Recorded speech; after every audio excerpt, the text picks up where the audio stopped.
우리 하나님은 신실하신, 변함이 없고 약속을 반드시 지키는 신실하신 분입니다. 우리 하나님은 사람의 눈으로 볼 수가 없습니다. 사람은요, 시력이 그렇게 높지가 않아요. 1.5, 2.0밖에 안 됩니다. 그래서 볼 수 있는 게 한계가 있어요. 사람들은 보이지 않는 것은 없다고 착각을 하는데, 그러나 하나님은 실존하시고 그분은 반드시 약속을 지키시는 하나님이세요. 동물들은, 독수리나 이런 것들은 사람보다 시력이 더 좋습니다. 그래서 아주 수 킬로 아주 멀리 떨어져 있는 것도 먹이를 보고 할 정도로. 그런데 인간은 짐승보다 못한 시력을 가지고 자기 눈에 보이지 않는다고 하나님이 없다고 하는 것은 매우 어리석은 거예요. 우리 하나님을 어떻게 알 수 있느냐? 하나님은 자신을 말씀을 통해서 나타내 주시고, 하나님이 누구시고 어떤 분인가를 우리에게 충분히 알 수 있도록 성경을 통해서 자신을 나타내 주셨습니다. 특별히 하나님은 어떤 분이시냐? 반드시 약속을 지키시는 분이에요. 오늘 이제 마태복음은 신약 성경의 제일 첫 번째 책이죠. 우리가 교회 와서 제일 먼저 신약을 읽을 때 제일 먼저 읽는 내용이 오늘 내용입니다. 그런데 저도 대학생 때 처음 교회 나와서 이 마태복음 1장 1절을 읽으면서 어지럽더라고요. 아브라함과 다윗의 자손 예수 그리스도, 이게 그리스도의 계보라, 이게 너무 어려운 거예요. 사전 지식이 전혀 없이 성경을 읽으니까 참 어려운 거예요. 그런데 이 마태복음 1장 1절을 이해할 때 복음과 진리를 알게 되고 예수가 누군가에 대해서 확실히 알게 됩니다. 이 마태복음 1장을, 마태복음은 누가 썼느냐? 예수님의 12사도, 사도라는 것은 제자 중에 제자입니다. 예수님을 실제 예수님과 함께 공생의 기간에 다녔던, 예수님이 직접 부르심을 받은 자들. 그래서 사도의 자격은 예수님이 누군가에 대해서 가장 확실하게 아는 목격자요, 순교자요, 예수님에 대해서 가장 잘 아는 제자 중에 하나인 마태가 기록한 거예요. 마태는 원래 그 직업이 무엇이었느냐? 세리입니다. 근데 2000년 당시에 이 마태 세리는 굉장히 부끄러운 직업이에요. 말하자면 자기 동족인 유대인들을 위해서 일하는 자들이 아니라 이스라엘을 지배하고 있던 로마 식민지의, 어떻게 보면 옛날에 우리나라 친일파처럼 우리나라를 위해서 일하는 게 아니라 일본을 위해서 일했던 친일파처럼 세리란 직업은 이스라엘 사람들이 가장 경멸하는, 그래서 세리는 유대인들의 모임에 참여치도 못합니다. 그래서 죄인 중에 가장 죄인이 누구냐? 세리입니다. 남자들 중에 죄인 중에 죄인은 세리요, 여자 중에 죄인 중에 죄인은 창기라 할 정도로. 그래서 아예 그냥 세리는 가장 무시받는 자들이었어요. 그리고 마태의 원래 다른 이름이 뭐냐? 유대인식 이름이 뭐냐면 레이예요. 레이. 하나님이 이 마태를 세리였던, 유대인 동족한테는 가장 무시받던 이 세리였던 마태를 부르십니다. 나를 따라오너라. 세간에 앉아있어 일을 보고 있던 마태를 부르니까 마태는 예수님을 그때부터 따르고 3년 반 동안 예수님의 공생애를 확실하게 따라다니면서 예수님이 누군가에 대해서 이 마태복음을 통해서 자신이 본 그대로를 기록한 겁니다. 근데 마태는 이 유대인입니다. 이름이 레이라는 것 자체가 벌써 정통 유대인이에요. 그렇기 때문에 이 구약의 내용을 잘 아는 사람입니다. 구약의 내용이 무엇인가를 잘 아는 사람이 마태예요. 그런데 이 구약을 한마디로 마태는 어떻게 요약했느냐? 구약은 왕이 오신다 이거예요. 구약은 하나님의 약속대로 왕이 오신다. 왕이 오셔야 우리를 죄악과 멸망과 저주에서 우리를 구원하실 왕이 오신다는 것을 이게 구약입니다. 그런데 이제 신약은 무엇이냐? 왕이 오셨고 또 그분은 반드시 다시 오신다. 이게 신약입니다. 그런데 이 마태는요 세리 출신이기 때문에 어떤 근거 없는 것을 가지고 기록을 하지 않습니다. 그래서 특별히 이 마태복음은 누구에게 예수가 누군가를 가르쳐 주는 거냐면 이방인들보다는 유대인 민족에게, 유대 사람들에게 하나님의 약속대로 메시아 왕이 온다는 걸 기다리고 있던 그 유대인들에게 왕이 오셨다. 진정한 하나님이 보내신 그분이 오셨다. 그걸 강조하기 위해서 마태복음을 기록한 겁니다. 예수는 누구시냐? 하나님이 보내신 우리가 고대하는 왕이 오셨다. 하나님의 약속의 왕이 오셨다. 그것을 강조하기 위해서 이 구약을 잘 이해하고 있는 유대인들에게 기록한 게 이 마태복음입니다. 근데 마태복음 1장 1절이 성경 이 마태복음을 이해하는데 가장 중요한 구절이에요. 무엇이 중요하냐?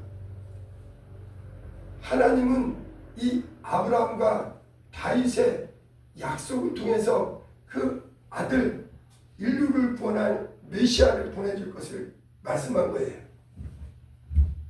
그래서 마태복음 1장 1절 다시 한번 천천히 읽어볼게요. 시작. 아브라함과 다윗의 자손 예수 그리스도의 계보라 그랬습니다. 구약은 한마디로 뭐냐? 하나님이 아브라함에게 내 씨에서 인류를 구원할 메시아가 올 것을 약속한 겁니다.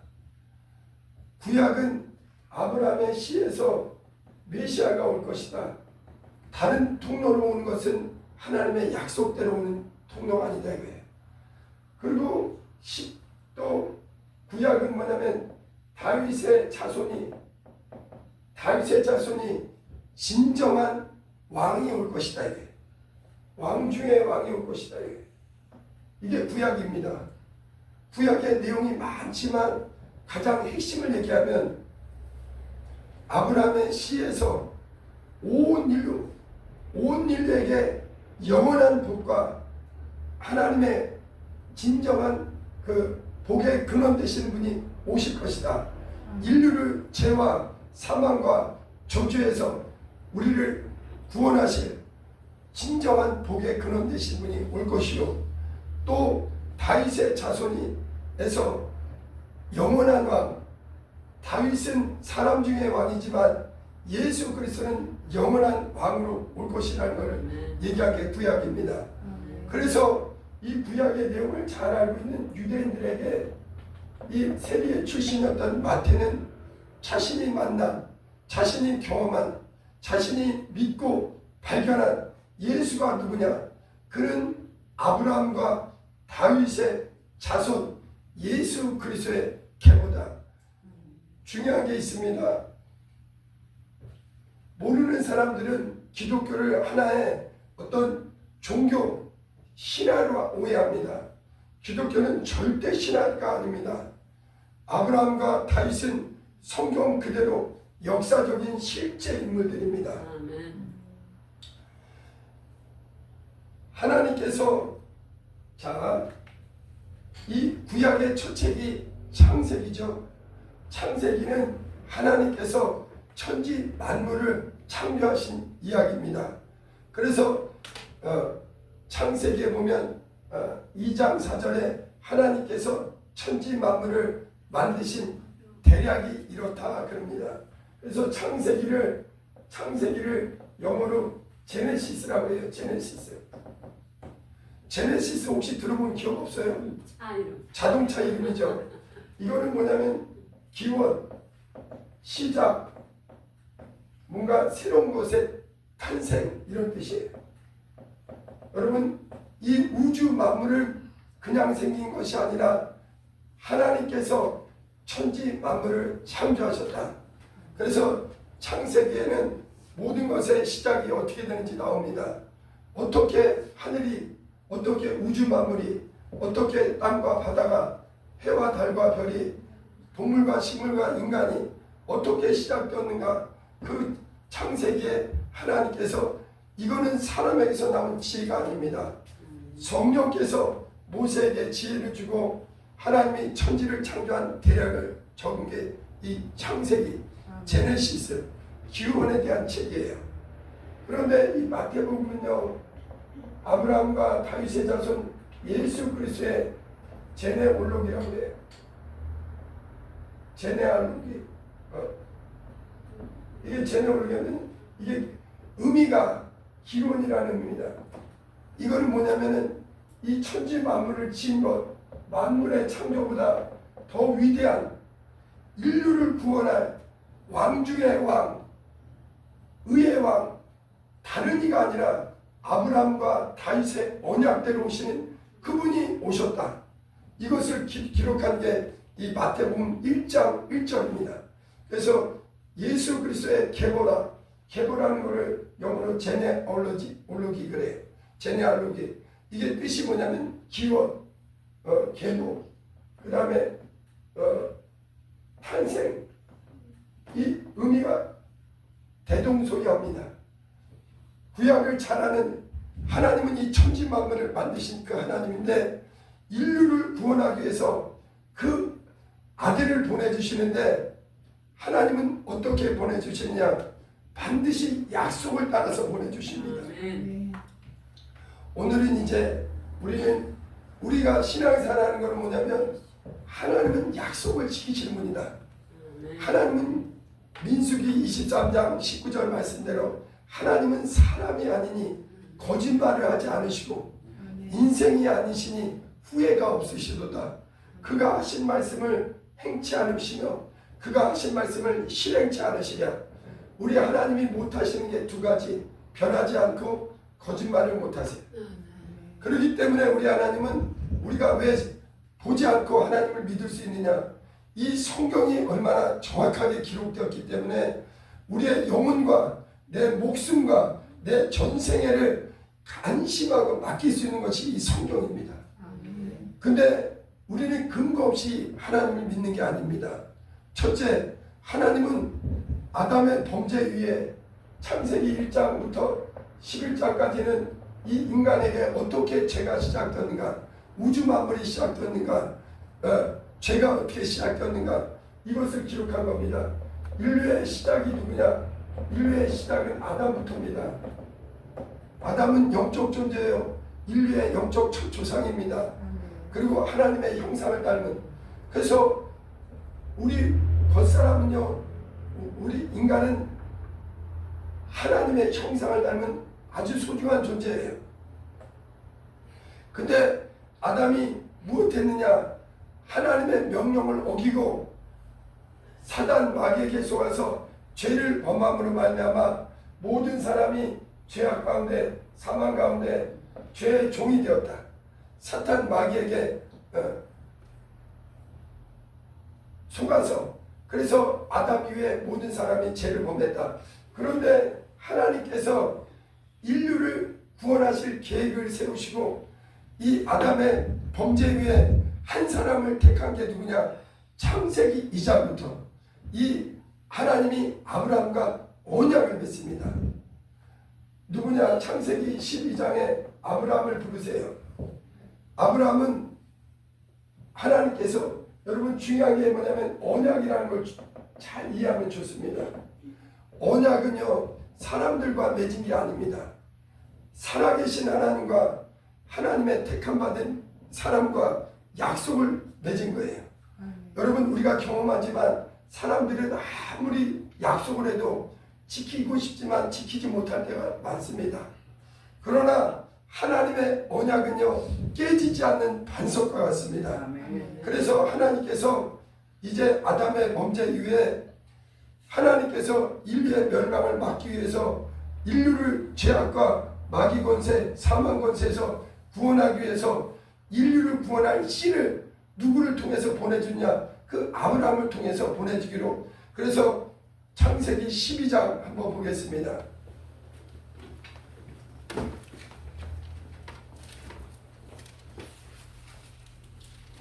창세기 12장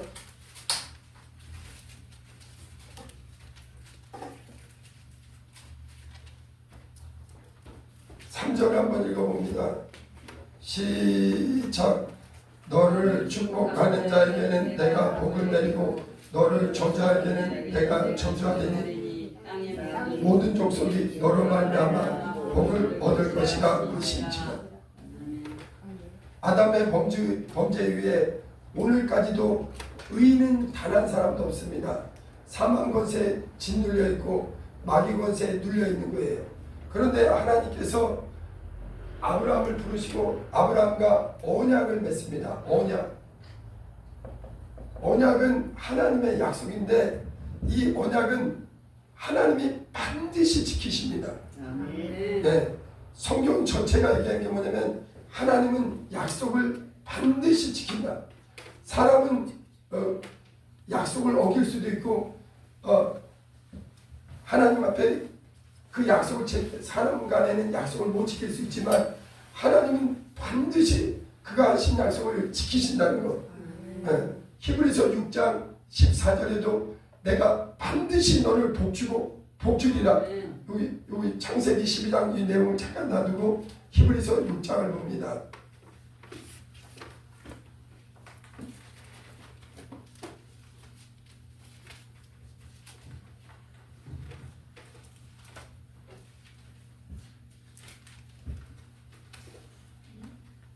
(14절입니다) 시작. 이르시되 내가 반드시 너에게 복을 주고 복주며 너를 번성하게 하고 번성하게 하리라 하셨더니 13절도 한번 읽어볼게요. 시작. 하나님이 아브라함에게 약속하실 때 가리켜 맹세할 자가 자기보다 더 큰 이가 없으므로 자기를 가리키고 맹세하여 이르되. 보세요. 하나님께서 이제 구약성경은 이거예요. 구약성경이 바로 이겁니다. 구약성경은 아담의 범죄 이후에 멸망을 막기 위해서 인류를 구원하고 처음부터 범죄한 마귀의 일을 멸하기 위해서 하나님의 통로로 메시아가 오는 통로로 누구를 택하느냐? 아브라함을 부르신 겁니다. 그래서 너는 본토 친척 아비집을 떠나라. 내가 너를 복의 근원이 되게 할 것이다. 너를 복주는 자를 내가 복이 있다고 너를 저주하는 자를 내가 저주할 것이다. 그리고 너의 씨가 하늘의 별처럼 바닷가의 모래처럼 많을 것이다. 또 근데 중요한 게 이 하나님은요 사람이 할 수 없는, 아브라함이 이제 100세 도무지 사람의 방법으로는 자식을 낳을 수 없고 그 안에 살아도 경수가 끊어져서 사람의 힘으로 낳을 수 없는 약속의 자손을 주시만 약속했어요. 그 아브라함은 처음에 아브라함은 근데 놀라운 게 뭐냐면 이 하나님의 약속을 신실하게 받아들였습니다. 하나님의 언약을 인류 최초의 하나님의 약속을 인정하고 받아들이고 철저히 하나님은 약속을 지킨다는 걸 신뢰하는 사람이 아브라함이에요. 그래서 아브라함은 복의 근원일 뿐만 아니라 그 믿음을 의롭다 하시는 거예요. 창세기 15장 봅니다. 창세기 15장 6절이에요.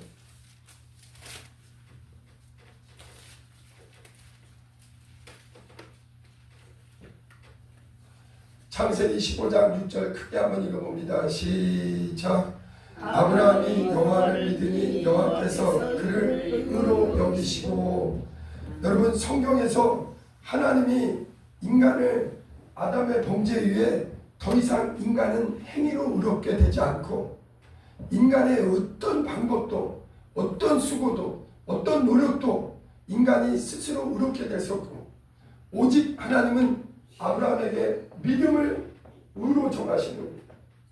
그래서 아브라함을 믿음의 조상이라는 것은 하나님을 인정하는 믿음만이 하나님을 의롭게 하는 것이다. 이 의의 조상이 된 거예요. 하나님은 아브라함이 어떤 행위가 아니라 오직 하나님을 믿고 그분을 사모하고 그분을 경외하는 그 믿음을 의롭다 여기시는 거예요. 그리고 하나님께서 창세기 18장을 봅니다. 10절 한번 읽어볼게요. 창세기 18장 10절 시작.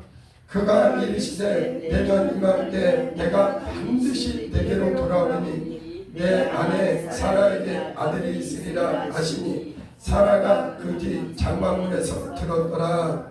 하나님께서 아브라함에게 언약을 다시 한번 확실하게 얘기하는 거예요. 네 아내에게서 네 아내 사라에게서 내가 약속의 자손을 줄 것이다. 그러니까 사라는요 그 얘기를 듣고 우리가 잘 알듯이 어떻게 나는 이제 애를 낳을 수 없는 몸인데 어떻게 할 수 있으랴. 그러나 하나님께 능치 못한 일이 없겠느냐. 우리 하나님은 전능하시다 이게. 그리고서 하나님은 이 약속을 지키십니다. 창세기 22장 2절이에요. 2절 제가 잘못 찾았어요. 시작. 여호와께서 이르시되 내 아들 내 사랑하는 독자 이삭을 데리고 모리아 땅으로 가서 내가 내게 일러준 거기서 그를 번제로 드리라. 네. 하나님께서요 이 아담의 범죄 이후에 하나님이 언약을 맺으셔요. 언약은 사람으로부터 시작된 게 아니라 하나님으로부터 시작된 것이고 이 약속을 책임지시는 분이 누구냐? 하나님이십니다. 하나님은 구약에서 제일 중요한 언약이 두 가지예요. 아브라함과 맺은 언약, 다윗과 맺은 언약. 노아가 아담의 범죄 후에 노아 때 하나님께서 물로 홍수로 심판하신 후에 노아에게도 언약을 맺습니다. 다시는 사람을 물로 심판하지 않을 것이다. 그 언약의 보증으로 하늘에 무지개를 띄워주세요. 그런데 그 언약도 중요한데 메시아가 오는 게 결정적인 이 약속은 마태는 그 내용을 알고 있는 거예요. 하나님은 반드시 인류를 구원할 왕 중의 왕이 오시는데 그는 아브라함과 같은 믿음으로 사는 자들의 첫조상 의의 왕. 믿음은 아브라함은요 하나님께 어떻게 하나님을 영화롭게 했느냐. 이 믿음으로. 아담 이후에는요 행위로 의롭게 될 자가 아무도 없어요. 사람들이 볼 때는 그 사람이 아무리 의롭다 할지라도 하나님이 볼 때는 사람 중에 단 한 사람도 의인이 없습니다. 영광에 흠없고 점없는 의의 하나님 앞에는 단 한 사람도 스스로 설 수가 없습니다. 그래서 하나님은 이제 행위 언약이 아니라 은혜로 믿음의 언약을 아브라함과 맺으시는 거예요. 하나님이 아브라함을 기뻐하는 것은 아브라함의 어떤 행위가 아니라 하나님을 믿는 믿음을 의롭다 하시는 거예요. 이것이 성경의 가장 소중한 진리입니다. 사람이 의롭게 되는 것은 행위가 아니라 하나님의 말씀, 하나님을 믿는 믿음으로만 의롭게 된다는 거예요. 그래서 이제 아브라함이 하나님을 믿는 의의 조상, 믿음의 조상이 됩니다. 그리고서는 하나님께서 근데 이 두 사람이 기다리다가 사내였죠. 기다리다가 먼저 누구를 얻느냐? 그 하갈을 통해서 이스마엘을 얻게 됩니다. 그 이스마엘은 하나님의 약속의 자손이 아닙니다. 그래서 오늘 지금 창세기 2장 22장 2절에 뭐냐면 내 독자라고 해요. 누가 독자느냐? 사라에게서 난 자, 사라에게서만 난 자가 독자예요. 아브라함에게는 이스마엘처럼 다른 아들들이 있었습니다. 하나님의 언약으로 온 아들만이 진정 하나님의 이 독자인 거예요. 독자. 다시 22장 2절 한번 읽어봅니다. 시작. 여호와께서 이르시되 내 아들 내 사랑하는 독자 이삭을 데리고 모리아 강을 가서 내가 내게 일러준 안산 거기서 번제를 드리고, 이삭을 독자라고 부르는 거예요. 이 하나님의 약속대로 낳은 이 100세에 얻은 이삭을 하나님은 이 아들을 통해서 인류를 구원할 메시아를 보내주시기로 약속을 하십니다. 이 이삭은 독자예요. 그런데 하나님께서 이 아브라함에게 그가 진정으로 하나님을 신뢰하는지, 그가 진정으로 믿음의 조상으로 확실한 하나님을 향한 진실하고 이 견고한 믿음이 있는지, 그 믿음이 요동하지 않는 완전한 믿음인지 확인하기 위해서 독자를 바치라는 거예요. 그럴 때 아브라함은 자기 사랑하는 독자를, 자기 목숨보다 더 소중한 독자를 하나님께 확신 가운데 드립니다. 근데 아브라함의 믿음은 무엇이냐면, 하나님은 살아계시고 인류를 구원하기 위해서 내 자손에게서 메시아를 보내주시기로 약속했기 때문에 혹시 이삭이 죽을지라도 하나님은 그를 반드시 다시 살릴 걸 믿은 겁니다.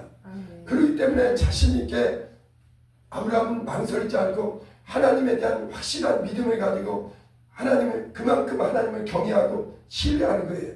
그러고서 자기 독자를 드리니까 창세기 22장 16절부터 보세요. 아주 중요한 내용입니다. 하나님께서 이 아브라함과 언약을 다시 확실하게 맺어주세요. 창세기 22장 16절 시작. 이르시되 여호와께서 이르시기를 내가 나를 가리켜 맹세하노니 내가 이같이 행하여 내 아들 내 독자도 아끼지 아니하였으며 내가 내게 큰 복을 주고 내 씨가 크게 번성하여 하늘에 멸망하고 바닷가에 모래와 함께 하리니 내 씨가 그 대적의 성문을 차지하리라. 아멘. 하나님은 이 아브라함과 언약을 맺은 게, 이게 약속을 맺은 것, 이 약속은 하나님 편에서도 어기지 않습니다. 그래서 언약은 반드시 지키는 게 하나님의 약속이에요. 그런데 이 하나님이 아브라함에게 무슨 언약을 다시 확인하냐면, 네 씨에서 이삭에게서 이는 약속의 자손이요 이삭의 씨에서 대적의 문 사단 마귀의 일을 멸하고 인류를 죄악에서 생명으로 옮길 인류를 구원할 메시아를 다른 이가 씨에서는 안 됩니다. 반드시 아브라함의 씨, 그 씨에서 이 인류를 구원할 메시아를 보내주기로 약속한 거예요. 18절까지 한번 읽어봅니다. 시작. 또 내 씨로 말미암아 천하 만민이 복을 받으리니 이는 내가 나의 말을 준행하였음이니라 하셨다 하니라. 내 씨가, 그래서 이 아브라함은 예수님 오시기 2000년 전 사람입니다. 그런데 아브라함은 하나님을 확신한 거예요.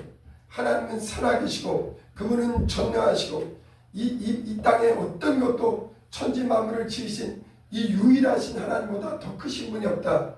그래서 아브라함은 그만큼 하나님을 확신 가운데 자기 아들을 내놓은 겁니다. 그러니까 하나님은 그 약속을 지키시는 거예요. 그러고서는 이삭의 씨가 끊어지지 않도록 이삭의 씨를 어떻게든지 보존하는 게 하나님의 약속입니다. 그 다음에 이삭이 결혼했고 누구를 낳느냐? 야곱을 낳게 됩니다. 그러고서는 야곱이 12아들을 낳아요. 그렇죠?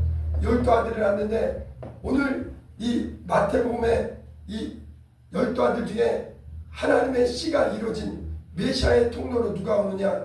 반드시 유다에게서 옵니다. 그래서 야곱에게는 12아들이 있는데 누가 있느냐? 넷째 아들이 유다예요. 유다는 왜 중요하냐? 창세기 49장 10절을 보세요.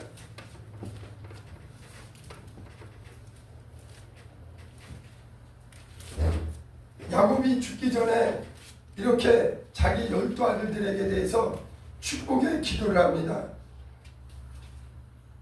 그런데 그 중에 유다에 대한 축복의 내용은 예수님에게 그대로 성취된 내용이에요. 창세기 49장 10절을 한번 읽어볼게요. 시작. 주가 유다를 떠나지 아니하며 통치자의 지팡이가 그 발 사이에서 떠나지 아니하기를 실로가 오시기까지 이르리니 그에게 모든 백성이 복종하리로다. 주라는 게 무엇이냐면 임금이 가지고 있는 이 지휘봉을 말하는 거예요. 임금이 가지고 있는 지팡이. 그래서 유다, 야곱의 12아들 중에 넷째 아들 이 유다에게서 임금의 지팡이, 다시 말하면 왕은 유다에게서 난다. 임금의 지팡이가 유다를 떠나지 아니하며 통치자, 다스리는 자, 진정한 통치자는 유다에게서 난다. 그 발사이를 떠나지 아니하기를 실로가 오시기까지. 실로는 성경학자들이 뭐로 얘기하냐면 메시아를 의미합니다. 인류를 구원할 메시아가 오시기까지 그에게 모든 백성이 복종하리로다. 하나님은요 얼마나 신실하시냐. 그 아브라함에게 약속을 하고서 이것이 지속되는 거예요. 그래서 하나님은 반드시 이 약속을 지키십니다. 때로는요 인간이 어길 때도 있습니다. 근데 오늘 이 창세기 오늘 마태복음 보세요. 마태복음 1장을 다시 봅니다.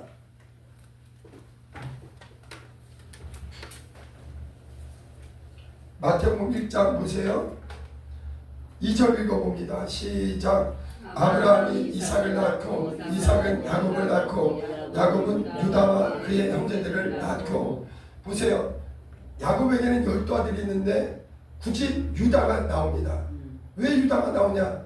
인류를 구원할 메시아, 하나님의 의의 왕. 여러분 아브라함 하면 여러분 믿음만 생각하면 안 되고요. 믿음 이퀄 의예요. 의. 하나님은 의의 왕을 보내주시기로, 믿음의 왕을 보내주시기로, 누구에게? 반드시 아브라함의 씨 중에 이삭에서, 그 중에서도 유다가 이 넷째 아들이 왕의 씨의 통로예요. 그런데 인간이 범죄해서 계속 이게 끊어질 뻔했습니다. 하나님의 언약이 끊어질 위험이 여러 번 있었어요. 그런데도 하나님은 인간의 어떤 어리석음과 범죄를 극복하고 하나님은 반드시 아브라함의 약속을 지키기 위해서, 아브라함과의 언약을 지키기 위해서 아브라함의 씨를 통해서 그 아들을 보내주신 게 이 마태복음 1장의 내용입니다. 근데 유다는요 3절을 읽어보세요. 시작. 유다는 다말에게서 베레스와 세라를 낳고 베레스는 헤스론을 낳고 헤스론은 남을 낳고. 보세요. 우리가 아까도 제가 얘기했지만 교회 와서 마태복음 1장 읽다 보면 다 졸려요. 우리 족보도 모르는데 우리나라 조선시대 때 족보 기억하세요? 태, 정, 태, 세, 문, 단, 세. 그 다음에 정착 기억 안 해요. 어떤 분은 그것도 잘 외우는 분이 있더라고요. 대정, 태세, 문, 단, 세. 예, 성령. 근데 저는 죄송하지만 조선시대 왕 이름도 다 기억 못해요. 그런데 마태복음은요 이 왕의 이름이 이 아브라함부터 왕 중에 왕이신 그분이 오실 것을 기록한 거예요. 마태복음은 시작부터 끝까지 예수는 누구시냐? 의의 왕이 오신다. 아브라함과 다윗의 씨에서. 이 하나님은 이 약속을 초월하지 않습니다. 그런데 중요한 게 이 3절에 놀라운 얘기가 나와요. 유다는 누구에게서 누구를 낳았다고요? 다말에게서 베레스와 세라를 낳았다. 이게 왜 중요하냐? 창세기 38장 있다 보면요 우리는 다들 경악하게 돼요. 누가 얘기 나오냐? 유다가 창세기 38장에 보면은 유다에게는 아들이 셋이 있었어요. 첫째 아들이 엘입니다. 그런데 엘이 다말과 결혼을 하게 돼요. 그런데 이 엘이요 하나님 보실 때 메시아가 보낼 통로가 아닌 거예요. 그래서 하나님 여호와 보시기에 악함으로 엘이 하나님 앞 죽게 됩니다. 그리고 다말이 과부가 되는 거예요. 그리고서는 유다에게는 둘째 아들이 누가 있었느냐? 오난이 있었습니다. 이 당시에 이게 뭐라 하냐면 계대 결혼이라고 그래요. 유대인들은요 자신들의 씨가 끊어지는 걸 원치 않고, 우리나라도 옛날에 그 남아 선호 사상이 있을 때는 자기 씨를 이으려고 옛날에 그런 노력이 있었듯이, 이 유대인들은 자기 씨가 끊어지는 걸 원치 않기 때문에 계대 결혼이라고 해요. 형이 죽으면 형수를 위해서 이 동생이 결혼한 거예요. 계대 결혼이라고 합니다.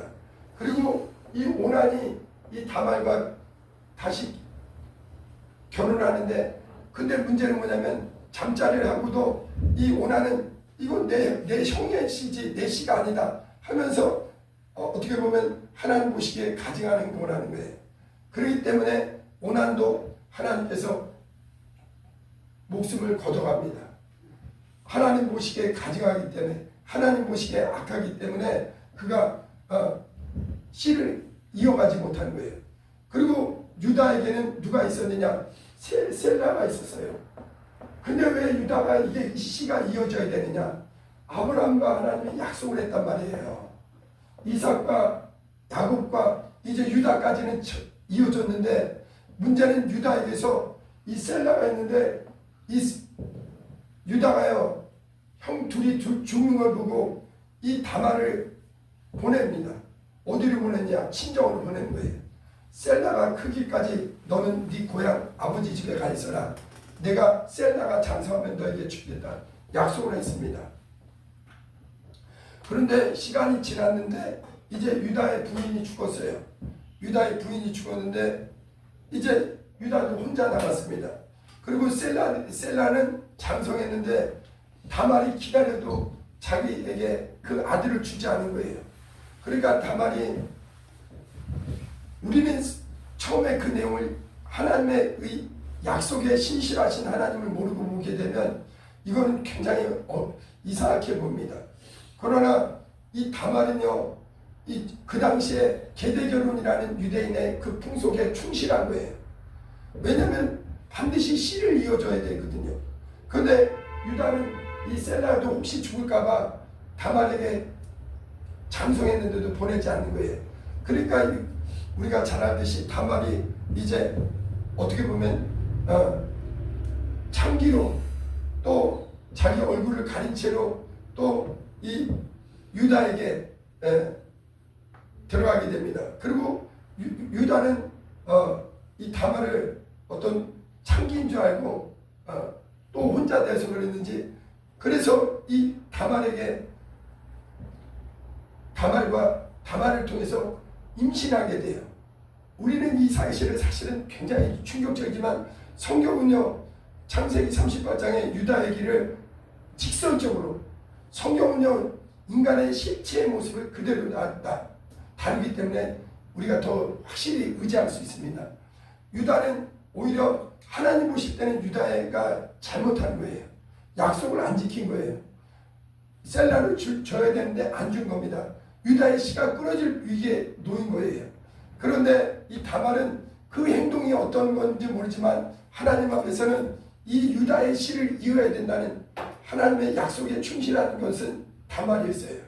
비록 그 여인은 어떻게 보면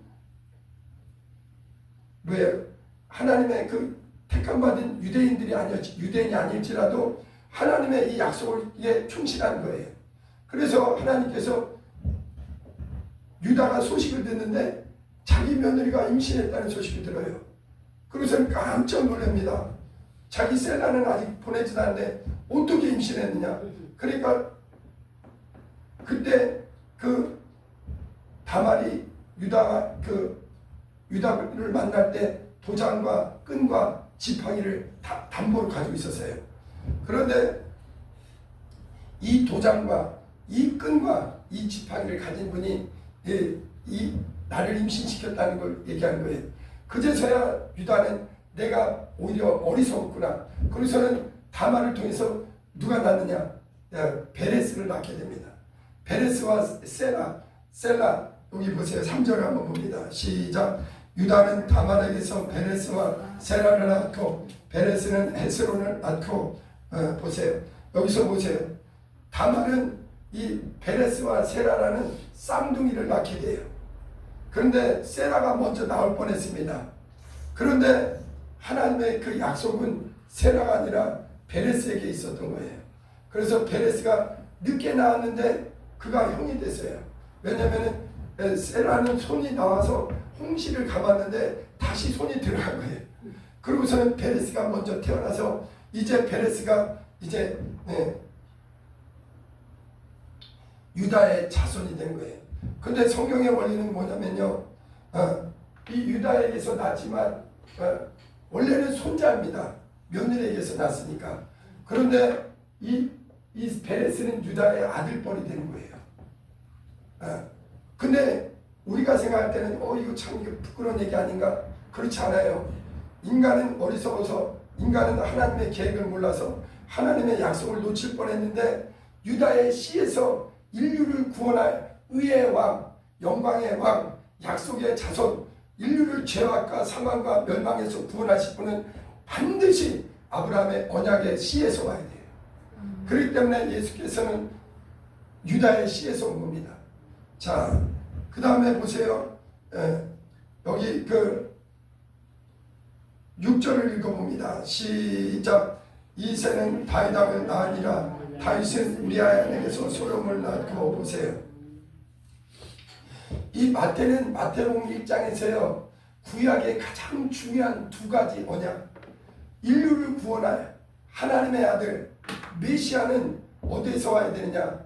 아브라함의 씨에서 와야 되고, 아브라함의 언약을 따라서, 그래서 아브라함의 언약이라고 해요. 구약의 제일 중요한 언약이 아브라함과의 언약입니다. 그 다음에 다윗의 언약입니다. 다윗의 언약은 사무엘하 7장 12절이에요.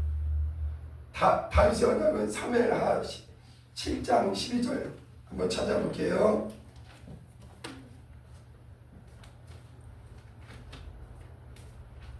사무엘하 7장 12절.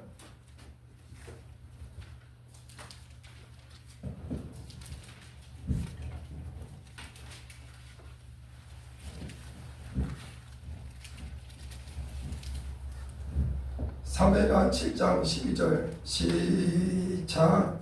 내 수완이 차서 내 조상들과 함께 놀 때 내가 내 몸에서 날 내 씨를 내 뒤에 세워 그의 나라를 견고하게 하리라. 아멘. 구약의 핵심의 내용이 이겁니다. 하나님이 아브라함에게 약속을 해주셨어요. 내가 땅을 기업으로 줄 것이고 너를 복의 근원이 되게 할 것이고 너의 씨에서 인류를 구원할 메시아가 올 것이다. 대적의 문을 밟을 자가 올 것이다. 그리고서는 또 다윗에게는 다윗이 하나님의 마음에 합한 사람이기 때문에 다윗과 언약을 맺으세요. 언약은 하나님이 일방적으로 사람과 맺는 겁니다. 근데 다윗에게 뭐냐면은 내 수완이 차서 내 조상들과 함께 누울 때, 네가 이제 육체가 마감될 때 내가 내 몸에서 날 내 씨를 내 뒤에 세워 그의 나라가 견고하게 되리라 그랬습니다. 그래서 다윗에게는 무엇을 얘기했느냐? 내 씨에서 그 나라가 견고하게 될 때 왕이 올 것이다. 이 왕. 16절 한번 읽어봅니다. 16절 시작. 내 집과 내 나라가 내 앞에서 영원히 보존되고 내 왕위가 영원히 견고하리라 하셨다. 예수님 오시기 2000년 전에 아브라함과 약속을 지키시고 약속하셨고 예수님 오시기 1000년 전 대략 다윗과 약속을 하신 거예요. 다윗에게는 무슨 약속하느냐? 내 위가 영원하리라. 근데 보세요. 다윗이 아들을 낳았는데 이 다윗으로부터 시작해서 그 나라가 오래가지 못했습니다. 예수님 오시기 600년 전에는 이미 유다와 이스라엘이 다 멸망했어요. 그러면 그 약속이 어떻게 성취되었느냐? 다윗의 씨에서 예수 그리스도가 오셔서, 예수는 누구냐? 아브라함의 씨에서 의의 왕이요. 그 다음 의의 왕이요. 의와 왕의 이 동시에 가지고 오신 분이 예수 그리스도세요. 이 약속을 성취하신 분이 예수 그리스도십니다. 그런데 보세요. 다윗이 이 아차하면은 아브라함의 씨가 끊어질 뻔했듯이 다윗의 씨도 끊어질 뻔했습니다. 그게 어디냐면 룻기에 나와요. 룻기에 보면요, 보세요. 이 나오미라는 사람이 나옵니다. 룻기에 보면은 나오미가 나오는데 나오미의 남편이 한번 룻기 한번 1장 보세요.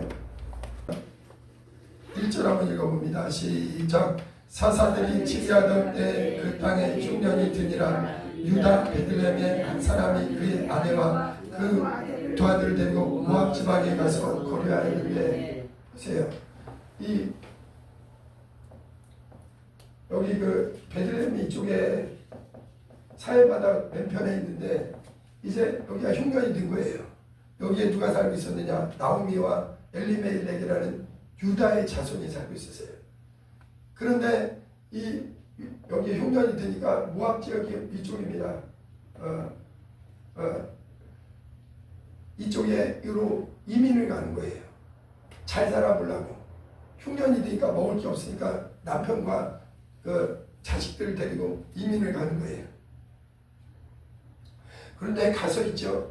마찬가지로 남편이 먼저 죽습니다. 나오미의 남편이 죽고, 그리고 아들들이 둘 다 결혼을 시켰어요. 그런데 둘 다 이 나오미의 아들들이 다 죽게 돼요. 안타깝게도. 여기도 유다의 씨입니다. 근데 이 사람들이 죽게 된 거예요. 그리고 며느리 둘 중에 큰 며느리한테 이 나오미가 얘기한 거예요. 나는 남편도 없고 또 너희들도 이제 남편이 죽었고 너희들에게 무슨 소망이 있느냐. 너희들은 그냥 모압 지역에 너희들이 원래 살던 고향으로 돌아가고 나는 이제 그 베들레헴으로 다시 돌아갈 테니까 나를 떠나라고 얘기합니다. 그런데 큰 며느리는 마음이 아프지만 그래도 그 시어머님의 말을 듣고 자기 고향으로 돌아가요. 근데 중요한 게 뭐냐면은 모압 여인인 룻이 이 여인은 하나님의 어떤 은혜를 받은 것 같아요. 어머니의 하나님이 나의 하나님이요. 어머님이 가시는 곳에 나도 가겠고 어머님과 나를 죽음 외에는 어떤 것도 끊을 수 없습니다. 그러면서 나는 어머님의 하나님을 따라 나는 베들레헴에 가겠습니다. 야, 나는 이제 나이도 들었고 이제 나는 애를 낳을 능력이 없었는데 내가 애를 낳아서 너에게 남편을 줄 수도 없는데 어떻게 네가 나를 따라오느냐. 이러면서 그럼에도 룻은 이 나오미를 따라가게 되는 거예요. 그러고서는 나오미는 그 고향 동으로 돌아옵니다. 나오미가 돌아왔다니까 나는 나오미가 아니다. 이제 말하다. 나는 기쁨이 아니라 나는 슬픔이다. 나는 고통이다. 남편 잃었지, 자식 잃었지, 잘 살아보려고 이민까지 갔다가 결국은 빈털터리로 돌아온 거예요. 그리고서는 먹을 게 없으니까 이 며느리 룻이 무엇을 하느냐. 시어머니를 위해서 그 밭에 나가서 이삭을 줍는 거예요. 그래서 밀레의 그 만종이라는 그림이 있죠. 이삭 줍기. 그게 그 룻의 룻기를 그 내용으로 하는 겁니다. 가서 뭐 하느냐. 곡식을 거둔 뒤에 떨어진 이삭을 주는 거예요. 그런데 누가 있냐면은 보아스라는 사람이 누구를 봤느냐. 룻을 보는 거예요. 저 소녀는 어디서 왔느냐. 그러니까 그 룻에 대해서 저 여인은 모압 사람인데 나오미를 따라서 베들레헴으로 온 사람입니다. 그런데 저는 어머님께도 하나님께도 참으로 너무 효부라는 거예요. 그러니까 보아스가 너는 다른 곳으로 곡식 주스러 가지 말고 이곳에서 계속 주서라. 그리고서는 이제 룻이 시어머님한테 곡식을 주어서 돌아오니까 네가 오늘 어디 갔다 왔느냐. 그러니까 보아스라는 분을 만나서 그분의 거기서 곡식을 주워왔습니다. 그러니까 나오미가 깜짝 놀라는 거예요. 그는 기업을 나랑 친척이요. 우리 기업을 물을 가까운 친척이라는 거예요. 이게 왜 중요하냐면 이걸 고엘 제도라고 해서요. 남편이 없는 사람 또 재산을 잃어버리고 위기에 있는 사람을 그 친척이 가까운 사람이 그것을 받아들여서 그 모든 것을 어떻게 보면 도와주고 회복시켜주고 구제해주고 이러는 사람으로 고엘 기업을 누르는 자가 이 보아스가 그 중에 하나인 거예요.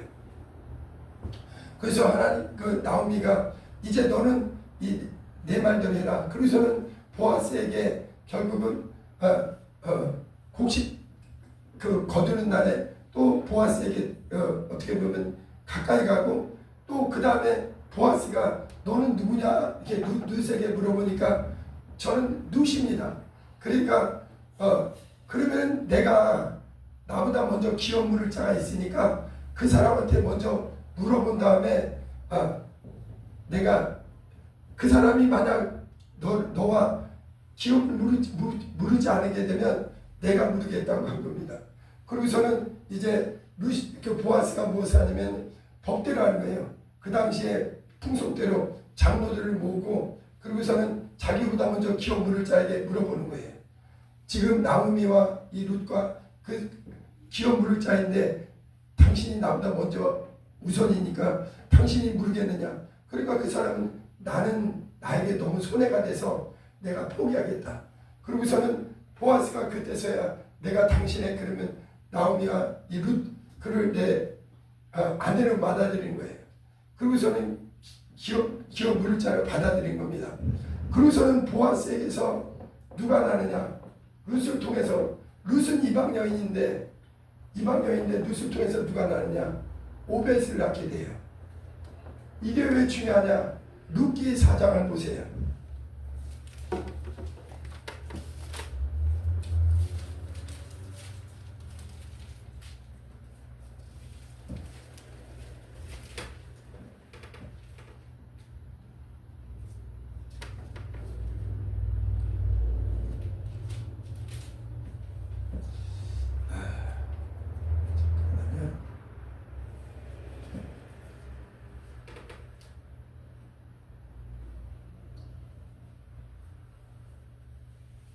아, 4장 17절 4장 17절 시작.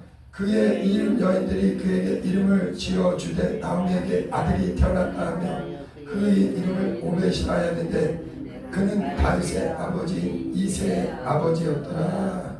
아멘. 한 군데를 제가 못 찾겠네. 네.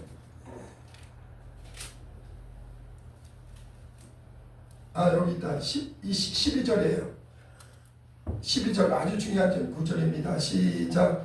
여호와께서 이 젊은 여자로 말미암아 내게 상속자를 주사 내 집이 다말이 유다에게서 나오던 베레스의 집과 같게 하기를 원하노라 하니라. 아멘. 하나님은 아브라함의 씨를 반드시 지키시기 위해서 아브라함과의 약속을 지키시기 위해서 유다가 그 하나님의 경륜을 놓칠까봐 유다를 다말을 통해서 베레스를 낳았다. 원래 베레스는 손잡벌이에요.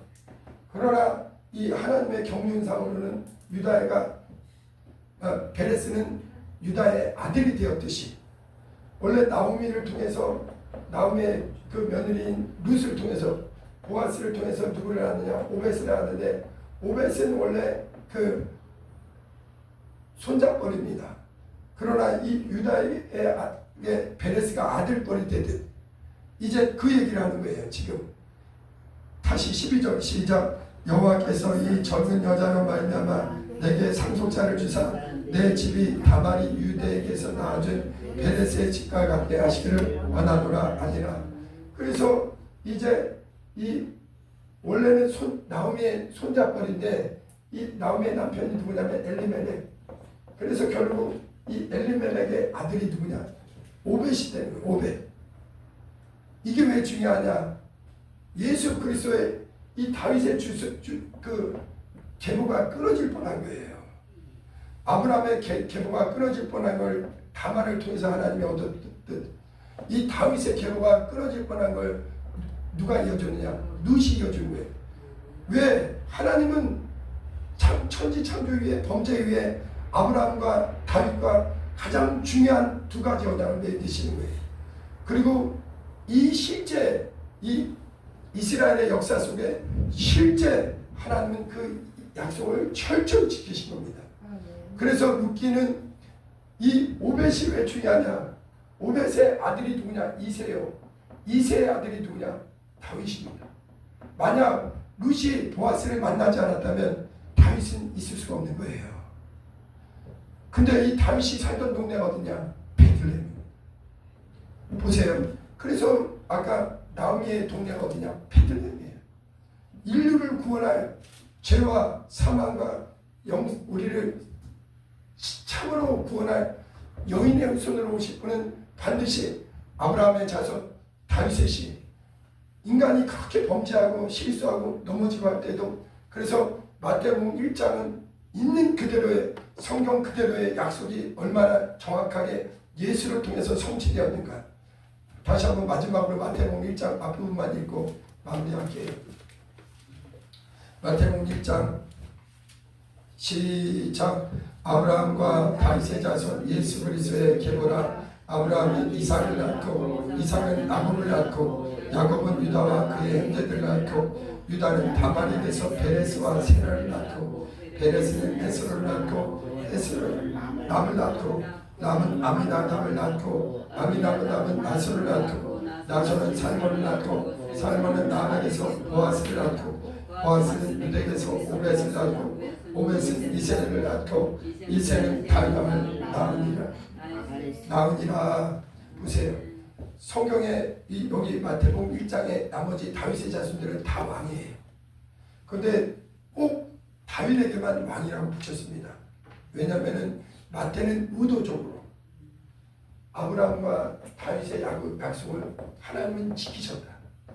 그리고 그 씨가 끊어지지 않도록 그 씨에서 인류를 구원할 여자의 몸, 처녀의 몸에서 마귀의 일을 멸하고 인류를 죄에서 자유케 하는 영원한 왕, 영원한 만왕의 왕, 그분이 하나님의 아들이 오실 것을 얘기하는 겁니다.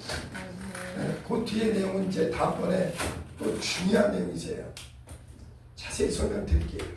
오늘 또 여기까지 하고 우리 같이 힘차게 우리 주님을 찬양합니다.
예수는 아브라함과 다윗의 언약대로 오셨으나 그는 사람에게서 온 분이 아니라 성령으로 잉태된 하나님의 아들, 의의 왕이요 지금도 살아계신 유일하신 인류의 구원자십니다.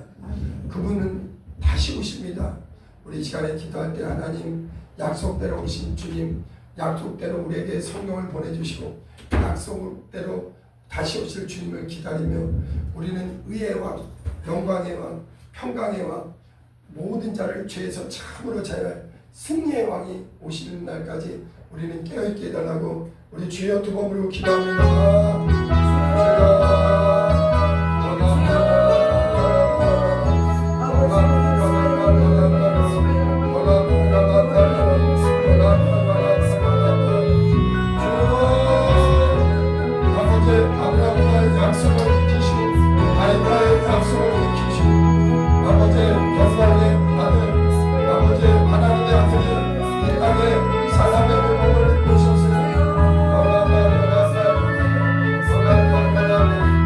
예수는 그리스도, 예수는 하나님의 아들, 예수는 하나님의 왕이십니다.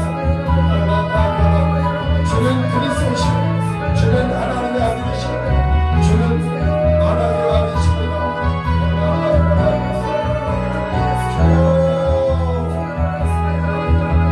아들을 낳으니 이름을 예수라 하라.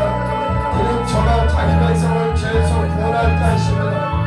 자녀가 잉태하여 아들을 낳았으니 아버지 성령으로 잉태된 신께서 우리의 구원자 되신 분이 감사.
예수님께서 30살 되었을 때 나사렛에 30년 계실 때는 아브라함과 다윗의 자손으로 계셨습니다.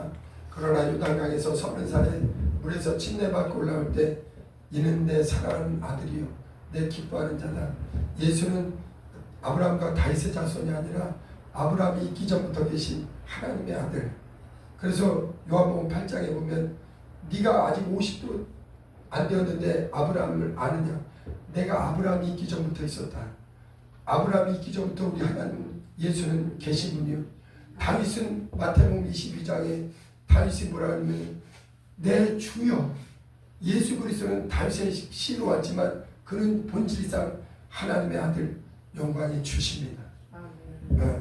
아브라함의 자손, 아브라함의 언약과 다윗의 언약을 지키시고 오신 그분이, 그는 침례받고 이제 그리스도시요 살아계신 하나님의 아들, 그분만이 영광의 왕이시요 속히 오실 의의 왕이십니다. 다시 한번 찬양합니다.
하나님은 언약을 반드시 지키시니 아브라함과 다윗과의 언약대로 그의 씨에서 그들의 자손에서, 그러나 주님은 성령으로 잉태되어 의의 왕 영광의 왕이 오셨고 이제 속히 오실 주님을 기다리는 저희들이 오니 아버지 늘 복음 안에 진리 안에 주님의 자녀로 믿음으로 승리하게 도와 주시옵소서.